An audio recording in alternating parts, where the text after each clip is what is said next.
Сайн байцгаана цагийн энэ өдрийн мэндийг хүргэе. Намайг доктор Өрт Ирхэн Баяр гэдэг. Улаан усан 2 дугаар ресторан ажилладаг байна. Анх би залуучдын хөгжлийн төвд 2014 оноос эхэлж ажиллаж эхэлсэн. Анхныхаа ажлын гараг залуучдын хөгжлийн төвөөс ихж ажилласан байгаа. Анхдаа залуучдын хөгжлийн төвөөс ихж ажилласан гараа маань бас нэлээдгүй олон нийгэмд залуучуудыг манлайлж ажиллах, нийгэмд итгэх санаачтай оролцох ажлыг бүрдүүлсэн байгаа.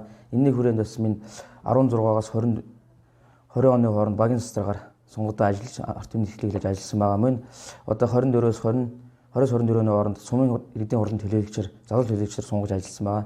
Мөн дээр нь бас багийн цэцэргаар улиран дахин сонгогдож арт түмний ихлийг хүлээж ажилласан байгаа. Ерөнхийдөө залуучдын хөгжөлд ажилласнаар би залуучуудаа одоо манлайлж анхны шатнаас манлайлж оролцох, залуучдын дуу хоолойг нийгэмд хүргэх, ерөнхийдөө энэ улс орны бүтээн байгуулалт бүх юмыг залуучуудаас анхны шатлан явуулдаг учраас цаашдаа залуучдынхаа дуу хоолойг өргөж нийгэмдээ гүүр болон ажиллах болно.